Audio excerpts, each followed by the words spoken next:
Welcome to Mundorf, Nutrient Management Lead at Central Valley Ag. I'm here today as part of our Agronomy Focus series with Aaron Sindelar, our new Conservation Agronomist here at CVA.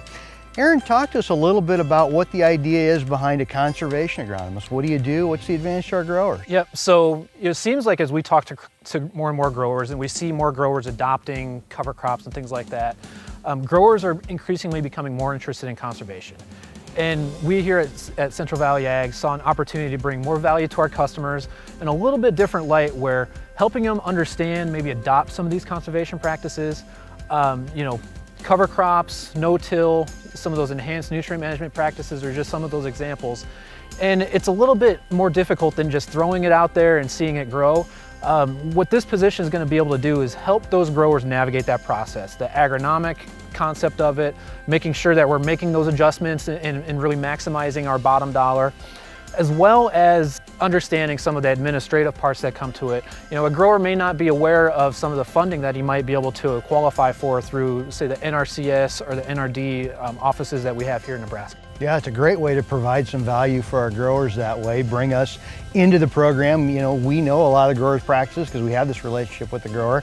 Maybe just integrate a little bit with those Absolutely. folks. There's a lot of buzzwords right now from people that have nothing to do with agriculture. I hear sustainability, I hear regenerative, I hear farm to table, a lot of things from people outside of our industry, but people that are interested in our industry. If I were to pick one of those words, I would say sustainability is the big one.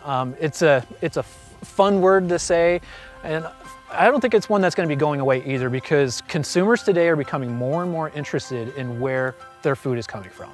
And that's something where we as CVA can help you as a grower deliver that message to the end user or that customer, so they can really understand where that food is coming from, as well as if it's being produced in a sustainable way. Sure. What kind of tools are you using as you go out there to visit with a grower about their operation? You've got some computer programs, I understand. You've got, lists of different programs that you can kind of look at to see what relates to what they're doing. Talk a little bit about that. Yeah, so the main program that we're using is something called Drutera Insights Engine.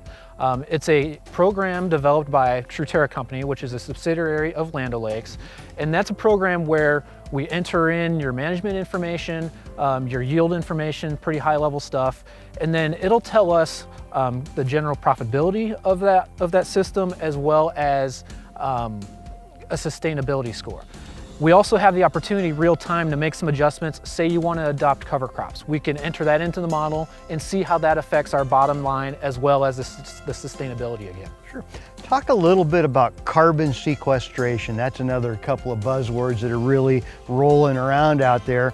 What is industry talking about when they want to talk about carbon sequestration? Yeah, there's a lot of noise in the newspapers. If you're reading online, the farming chat rooms or anything like that, it seems like that carbon trading is kind of being talked about a lot, and a lot of people don't know what it is. It's kind of one of those things that not a lot of people know about. But essentially what that is some of these larger companies, they're trying to offset their greenhouse gas emissions. And what they're looking to do is buy carbon credits that we might be producing here in this field here, where it's a no-till corn on corn field. Those credits can be sold, since we're sequestering carbon here, and can be sold to that company that's looking to offset their greenhouse gas emissions. Sure, that makes a lot of sense, and an opportunity for our growers to get some value there, because absolutely. They're doing things out there in their fields that can bring in carbon dioxide just through Mother Nature, photosynthesis, created into biomass. Some of that becomes soil organic matter long term. There's a lot in that, in the biology and the chemical reactions, but you've got a couple tools that help you assess that a little bit. Yep, absolutely. So that's really what this role is looking to also do, is help create that link for growers to, if the opportunity comes around where we can sell carbon credits to a potential customer, that's where we see another opportunity to help bring value to our growers. So basically, if a grower has some interest in this and wants to get in contact with you, just get a hold of his field sales agronomist. They can get a hold of you and maybe go sit down at the kitchen table. Of course, with COVID these days, it might be a Zoom meeting, but we can work around that. Absolutely. I really want to understand what that grower's goals are. What does he want to do from a conservation standpoint? A lot of times it's one step at a time. If we try to take everything at one time, sometimes that can be a little bit overwhelming, but really understanding what that grower wants to accomplish while still having that bottom line top of mind. Very good. Well, I'm Tim Mundorf, Nutrient Management Lead, and again here today with me, Aaron Sindelar, our new Conservation Agronomist. Hopefully you've enjoyed this episode of Agronomy Focus. Join us again next time. Thanks for watching.